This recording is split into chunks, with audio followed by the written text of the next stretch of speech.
Hey, it's That's Steve. Please like and subscribe. Please click on the Deck Heroes icon. Click on subscribe. It's 100% free. Blood in, blood out. Anyway, and also click on notifications. Got lots of fun, exciting videos coming up. We've got a lady coming up. She's just going to go through a few texts, and she's got to the wrong conclusions. I think we'll see for ourselves and do a little bit of a deeper dive. Let's go. Okay, so I just want to show you guys how these men weed themselves out so quickly and how it's so easy to cut men off when you know exactly what you want and you're not putting up with anything less than that. I met this man over the weekend. He texted me. We were having a conversation. He said, "What you doing tonight?" I said, "Clocking in again, unfortunately." He says, "Oh, dang, wanted to see you." Sir, it doesn't work like that. You don't just get to see me on your time. I said, "I don't do last minute plans." He says, "I get it. We can plan something for this week coming up." Where's the, "Hey, are you available next week?" Or, "Hey, I would love to take you here, blah, blah, blah, blah, blah. When are you free?" You don't just say, "We can." It's, "Can we?" or "May I?" So I said, "No, we can't," and blocked him. This video is a... Listen, before we go on to this gentleman, so listen, let's just hear what she said one more time. Because if I'm not mistaken, all he did was show a bit of confidence to suggest that they meet up next week, to which she could have said, "I am not free." Or what she could have just kind of said, "Oh, I'm free on the Wednesday." Or what do you have in mind? Or something like that. She could have facilitated it. Or she could choose the path of violence. Or she could just make it as awkward and as unnecessarily, or put unnecessary barriers in the way. Well, she ultimately blocked him, didn't she? Or deleted him. So it was like, it's one of those situations which, as a man, you just think, damn, what did I do? What did I do? Or do you think it must be about something else? You can't just be about this bullshit. You know what I mean? So it's, oh, maybe she's got a man, or it must have been something else I did earlier. Maybe I texted a little bit too late. Maybe I texted a little bit too soon. Surely it wouldn't be because I suggested actually meeting up, actually suggested some actual interest in moving things forwards. Was that my gosh, man? But listen, the better thing, the best way to look at it, she's played her cards.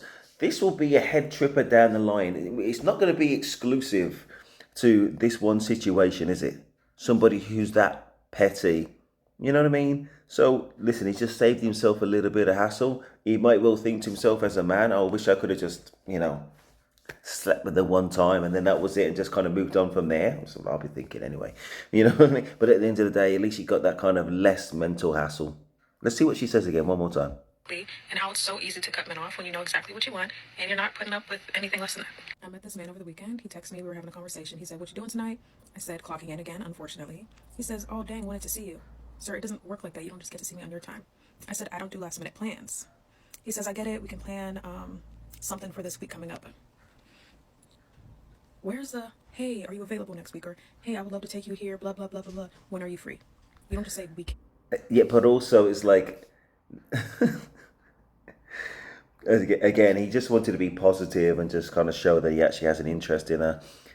But does she actually have an interest in him? You know what I mean? You don't want to drag somebody into a date. And sometimes I think that there's certain ladies that they don't want to be in a relationship with men. You know what I mean? If this situation where he's only suggesting, "Oh, you can't do it today because you're working. Okay, yeah, let's do something next week." And if that's wrong, then she's not interested in men.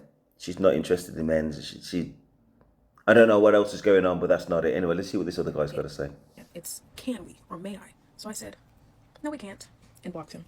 This video is a perfect example of what I think personally social media has done to relationship dating. Because I think this woman thinks she's like the Simon Cowell of dating, because what kind of reaction is this? First off, let's get one thing out of the way. This is why, as a guy, you cannot take it very personally when you deal with a girl who you're like, I don't know why she's reacting like that. Because I know you guys know the routine. I'm still going to go through the video, even though I know you just watched it. Because this guy straight up did nothing wrong.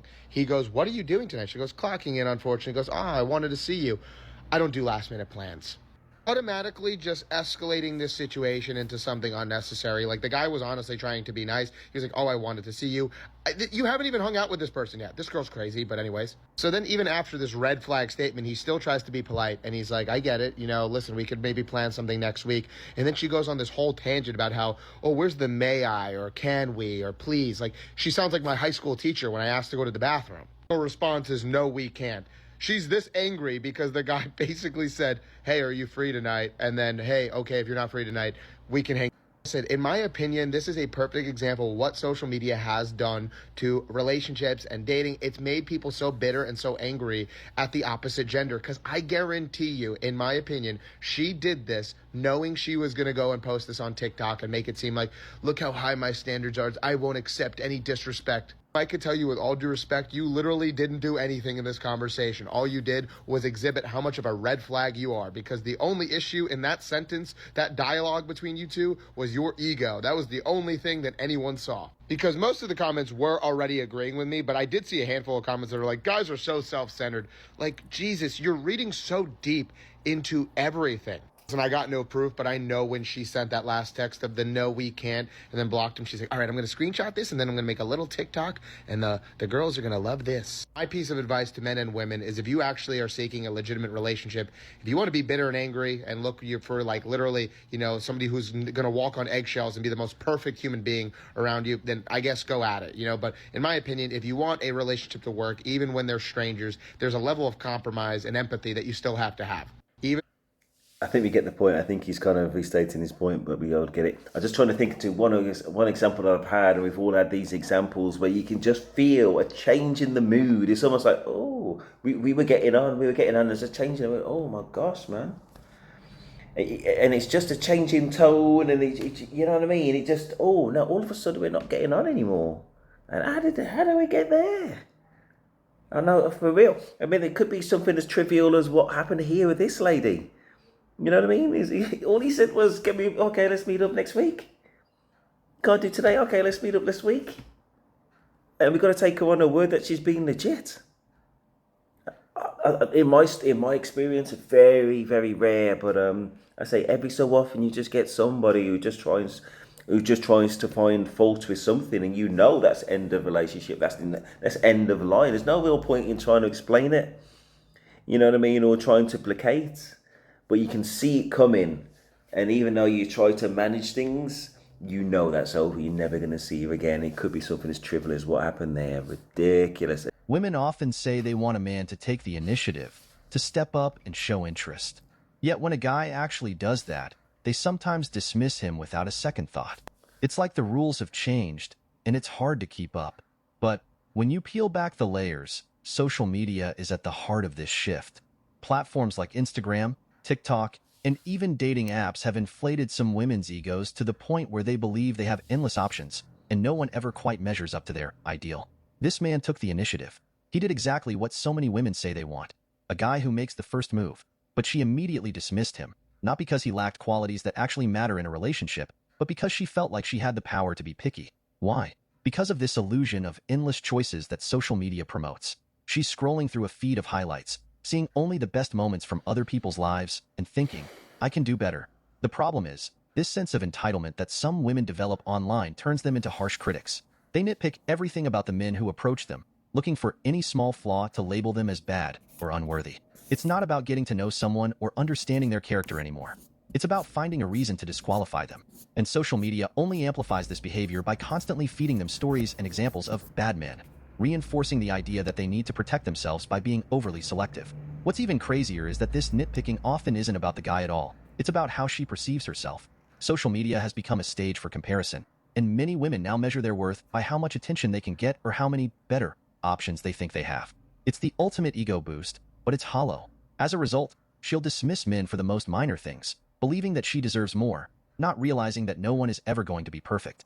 What's frustrating is that women like her will eventually look around and wonder why they're single, why men don't take them seriously, or why guys are walking away. It's because she's burned too many bridges with her unrealistic expectations. She's turned every man into a villain in her head just because he didn't meet some imaginary standard that social media has set for her. I know these tech.